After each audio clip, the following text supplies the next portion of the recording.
Today we are going to talk about patience. Perhaps the most famous part of the whole chapter in Corinthians about love is that phrase, love is patient. Even if you can't recite the whole chapter, you can normally say at least, love is patient, love is kind. Most people know that part.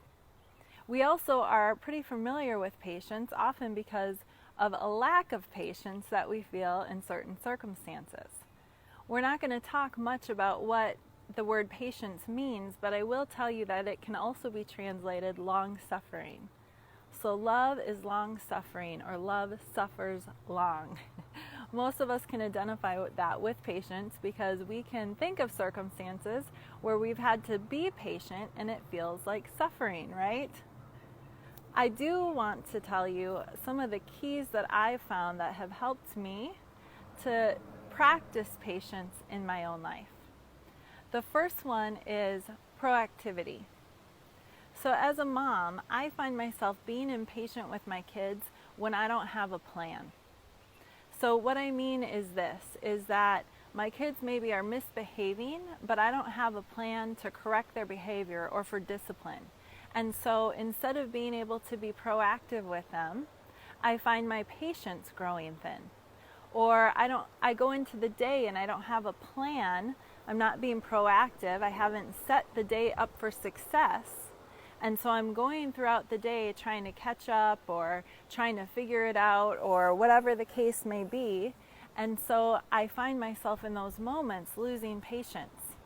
I think this is especially seen in parenting, but I think that it actually translates across the board.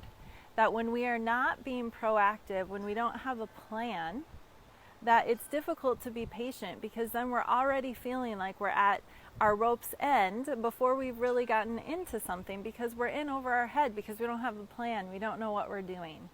So the simple solution to that is often just to stop and come up with a plan. Figure out what it is. Parents, you need to have a plan for correction in your home. Parents, you need to have a plan for your kids besides just figuring it out as you go along. It doesn't mean that every moment of your day has to be planned, but it's so helpful if you have even just a couple touch points throughout your day that are planned ahead of time where you can be proactive and you can be aiming yourself and your kids at success. So proactivity is so helpful. And again, not just in parenting, in your marriage, in your friendships, in your workplace. Having a plan can help you and can help guide you in moments when otherwise it would be easy to be frustrated and impatient because you're not sure what you're doing or what's supposed to come next. The second key that can help with patience is knowing what your priorities are. So I'm going to confess that sometimes I get to the end of a day and I feel like I haven't accomplished anything. And sometimes that happens because I haven't, but often that happens when I've actually accomplished the most important things, when I've been present with people. So when you're present with people, sometimes it prevents you from getting tasks done, but the reality is that people are so much more important than tasks. So sometimes it helps me to remind myself of what my priorities really are, so that I don't feel like I've failed and I don't get frustrated when my tasks aren't being accomplished, but that I realize that the most important thing is actually heart connection with my kids, connecting relationally with my husband, connecting at church relationally with people, and so on and so forth. Often patience, or impatience rather, is actually a reflection of our priorities being switched or forgetting what things are really important. Because it's often the very important things that actually make us feel like we're not getting things done, that those important things that feel like they're in the way, that they're hindering us from the things we're trying to do. So it's so important to flip our priorities, to remind ourselves what our priorities really are, and that helps us to be patient when we are faced with, for example, the choice of getting something done or being present with a child who needs us. So proactivity and being present in the moment, both of those are keys to patience.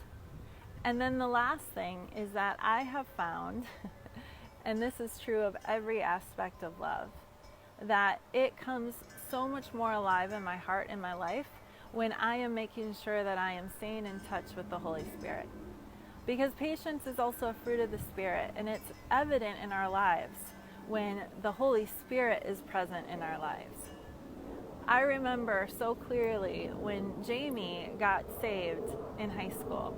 Now, he had known the Lord when he was young, but he had this radical encounter with Jesus in high school where he really got saved, and he entered into this authentic relationship with the Lord. And I had been friends with Jamie. We had been dating before that time.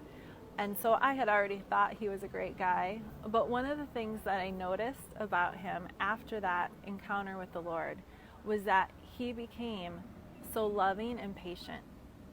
And the thing is that the more that we encounter the Lord ourselves and we experience his patience with us, the more living and active our faith is in our lives, the more access we give to Holy Spirit to be refining us and to be bearing fruit in our lives, the more the characteristics of love, including patience, actually become a reality in our lives. It amazes me when I think about how patient the Lord has been to me, how patient he continues to be to me, how slow he is to become angry, how gracious he is, how loving and kind he is. His goodness literally overwhelms me if I stop to ponder it.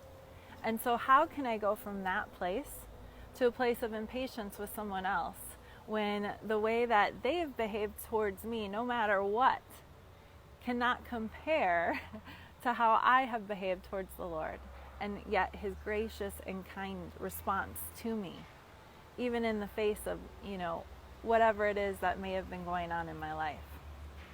So, being proactive, being present and knowing our priorities, and staying connected to the Lord and the Holy Spirit. Those are the things that are actually going to help us to bear fruit of patience in our lives.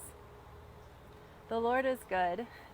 He's working in you. So if you've been feeling discouraged in your home or your relationships, I just want to encourage you today that it's a new day and there is all the opportunity in the world to set the tone for what you want it to be, not what it has been in the past. Love is patient, guys. Stay on the journey and you will discover the fruit of it in your lives. Bless you. I'll see you next time.